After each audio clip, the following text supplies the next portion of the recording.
చూద్దాం చూడండి. పైసల కొద్దీ ప్రాక్టికల్స్, వైద్య కళాశాలలో భారీగా వసూళ్లు, ఎగ్జామినర్లకు నజరానాలు. అసలు ప్రాక్టికల్స్ అంటేనే అదొక టైంపాస్ వ్యవహారం కదా. ప్రాక్టికల్స్లో ప్రతి ఒక్కళ్ళకి ఫుల్ మార్కులు వచ్చేస్తాయి.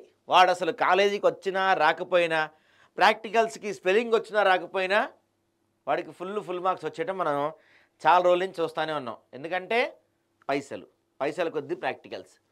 దక్షిణ తెలంగాణలోని ఒక వైద్య కళాశాలలో ప్రాక్టికల్స్ పరీక్షను ఒక్కొక్క పీజీ విద్యార్థి నుంచి ఏకంగా 2 లక్షల చొప్పున వసూలు చేశారు.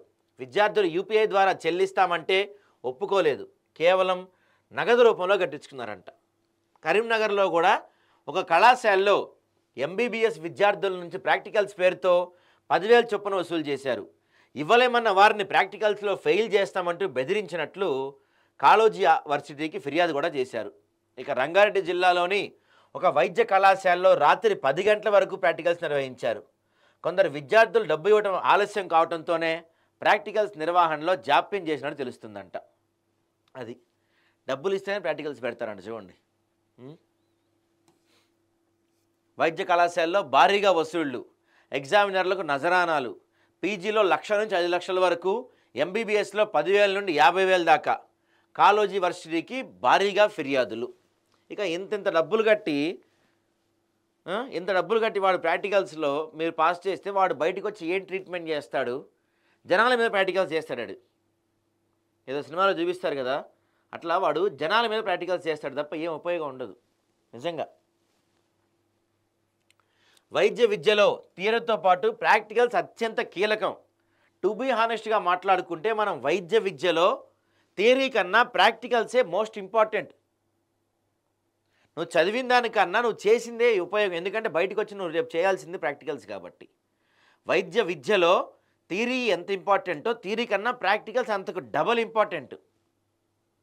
ఇంతటి ముఖ్యమైన ప్రాక్టికల్స్లో ఇప్పుడు దొడ్డిదారి దందా నడుస్తుంది. విద్యార్థుల నుండి డబ్బులు తీసుకొని మార్కులు వేసేస్తున్నారంట.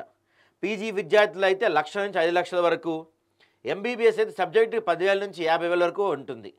సబ్జెక్ట్ కళాశాలను బట్టి రేటు మారిపోతుంది. ప్రాక్టికల్స్లో ఇతర కళాశాల నుంచి వచ్చే ఎగ్జామినర్లకు ముడుపులిచ్చే ధోరణి పెరిగిపోవటమే ఈ పరిస్థితికి కారణం.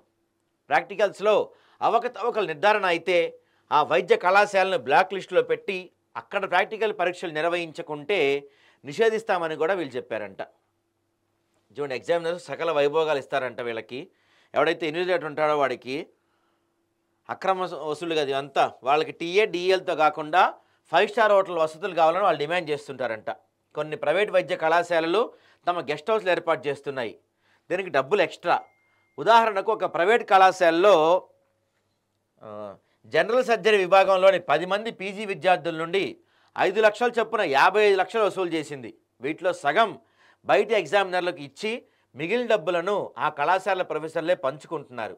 కొన్ని ప్రభుత్వ కళాశాలల్లో కూడా అక్రమ వసూళ్లు కొనసాగుతున్నాయి.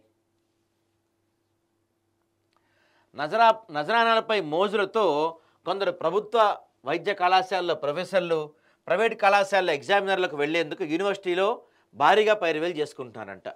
కొందరు పీజీ విద్యార్థులు కూడా వారెవరికైనా ముందుగానే తెలుసుకొని మచ్చిక చేసుకుంటున్నారు.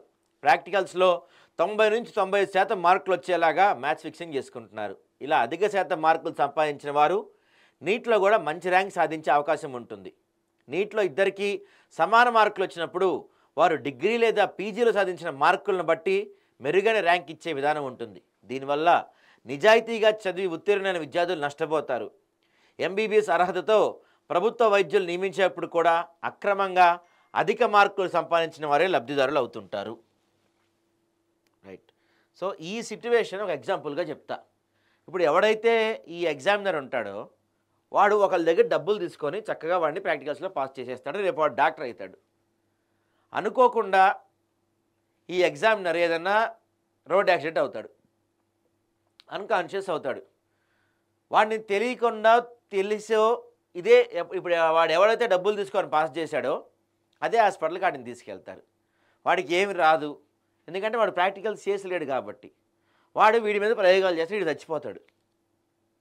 అంటే దీన్ని బట్టి అర్థమైంది ఏంటంటే ఎవడైతే ఎవడు తీసుకున్న గోతులు ఆడే పడతారన్నట్టుగా నువ్వు ఎవరినైతే పాస్ చేసావో వాడి వల్ల నువ్వే సాగుపోతున్నావు రేపటి రోజున. గుర్తుపెట్టుకో.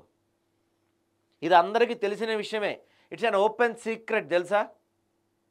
ప్రతి చోట జరుగుతూనే ఉంటుంది, అందరికీ తెలుసు, ఎవడు పట్టించుకోడు దీన్ని.